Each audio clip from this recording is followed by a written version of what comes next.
আমার কথাটা এই অংশটুকু যুবক যুবতীরা খুব ভালো করে শুনেন। তিনি যাদের বয়স হায়েস্ট হয়ে গেছে, যাদের হায়েস্ট হয়েছে এখান থেকে শুরু করে সবাই, যারা বালে করেছে আমরা ছেলেরা, সবাই ভালো করে কথা শুনেন।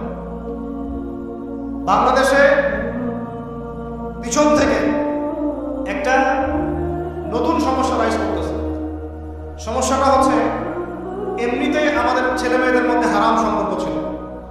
এর স্কুলে কলেজে বিশ্ববিদ্যালয়ে যাচ্ছে, ফ্রি মিক্সিংয়ে পড়াশোনা করছে, বাসায় পড়ান দেখছে, ওখানে গিয়ে মেয়ের সাথে হারাম সম্পর্ক হচ্ছে, তারপরে প্রেমের সম্পর্কের নামে জেনা হয়ে যাচ্ছে, জেনা হওয়ার পরে ছেঁকা খেয়ে মাদক, তারপরে গান বাজনা বাদ্যযন্ত্র ইত্যাদি ইত্যাদি, জীবনটা শেষ।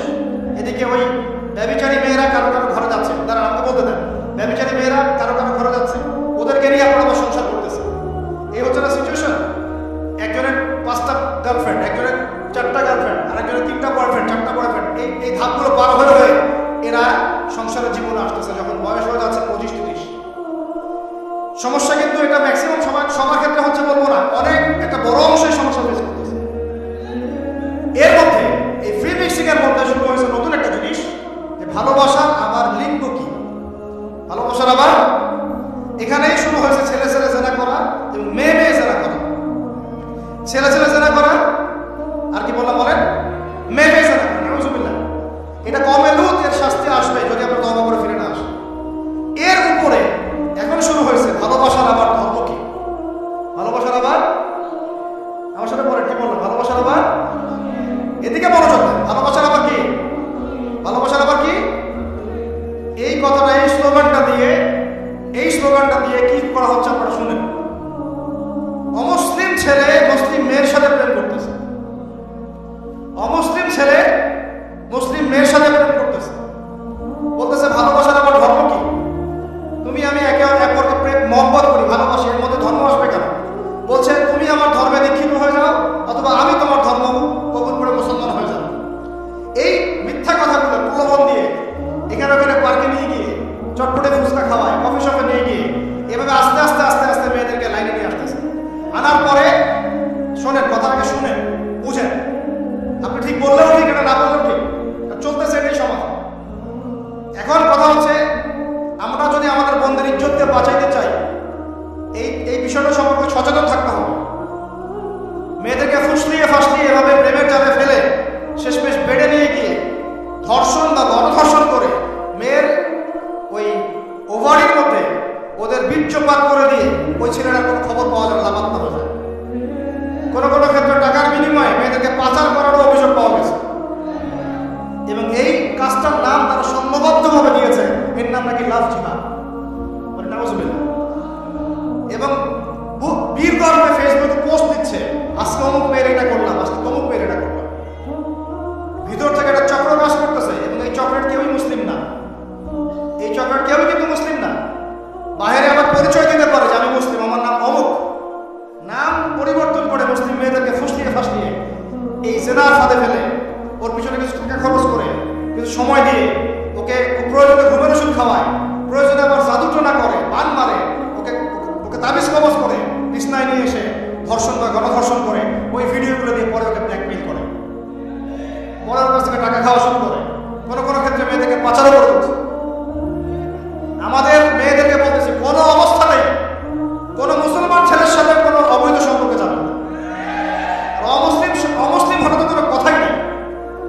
অমুসলিমের সাথে আপনার কিসের প্রেমের সম্পর্ক?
ধর্ষিত হচ্ছ, তোমাদেরকে পাচার করতেছে, তখন বলে আসে আমাদের কাছে চিঠি লেখো যে আমরা এখন কি করব।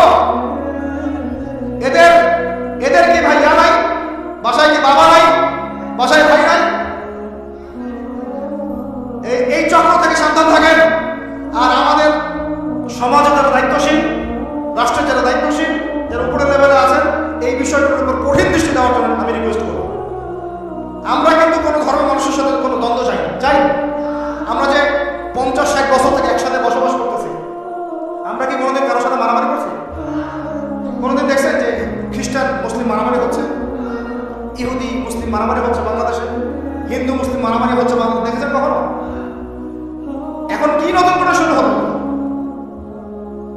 আল্লাহ রাব্বুল আলামিন আমাদের দিনী ভাইদেরকে বুঝদান করেন, বোনদেরকে বুঝদান করেন। কোনো অবস্থাতেই মেয়েদেরকে আপনি এভাবে ছেড়ে দিয়েন না বাইরে। কোন অবস্থাতেই একটা মেয়ের হাতে অকালে মোবাইল ফোন তুলে দিয়েন না। কোথায় যাচ্ছে খোঁজ রাখেন, কার সাথে মিশছে খোঁজ রাখেন। একটা বাড়ির সম্মান নষ্ট হয়ে গেলে কখনো ফিরে আসে না।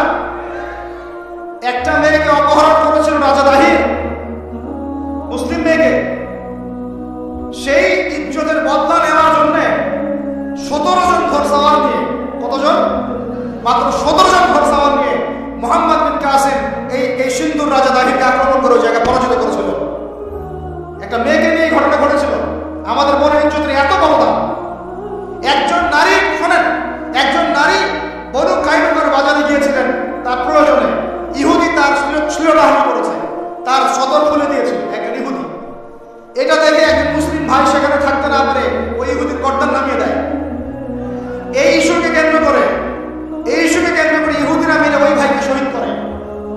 তখন ওই বাজারে ওই ভাই ছাড়া কেউ ছিল না, একজনই ভাই ছিল। এরপরে এই মামলা আসলো নবীর দরবারে সাল্লাল্লাহু আলাইহি ওয়াসাল্লাম। এটা মদিনার ঘটনা। নবী সাল্লাল্লাহু আলাইহি ওয়াসাল্লাম ওই সাহাবীকে তো দোষারোপ করেনই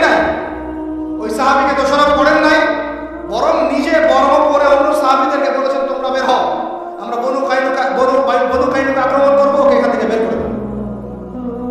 একজন দিনী বোনের ইজ্জতের বদলা নেওয়ার জন্য পুরো বনু কাইনুকার ইহুদিদের সাথে যুদ্ধ হয়েছে। আর আমাদের বোনরা স্বেচ্ছায় ইজ্জত বিলি দিচ্ছ। তোমরা হচ্ছে মাটির তলা চলে যাও, তোমাদের বেঁচে থাকাচ্ছে মাটির তলা চলে যাও। তোমরা নিজেরা স্বেচ্ছায় ইজ্জতের বিসর্জন দিচ্ছ। আমি এক ছেলে মেয়েদেরকে বলছি, ভাই আমরা আসছি আল্লাহর ইবাদত করতে, আল্লাহর দ্বীনকে জিন্দা করতে, আল্লাহর দ্বীনকে সমাজে কায়েম করতে। জিনার সাথে আমাদের কি সম্পর্ক থাকতে পারে? পর্নের সাথে আপনার কি সম্পর্ক থাকতে পারে? আপনার আমার এরকম হারাম সম্পর্কের সাথে কি সম্পর্ক থাকতে পারে? এগুলো কোনো অবস্থাতে আমরা ধার কাছে যাবো না। আল্লাহ রাব্বুল আলামিন আমাদের ভাইদেরকে বুঝদান করেন, বোনদেরকে বুঝদান করেন। আমি যা বলেছি আমাকে আমার করে তৌফিক দান করেন। আপনাদের সবাইকে আমার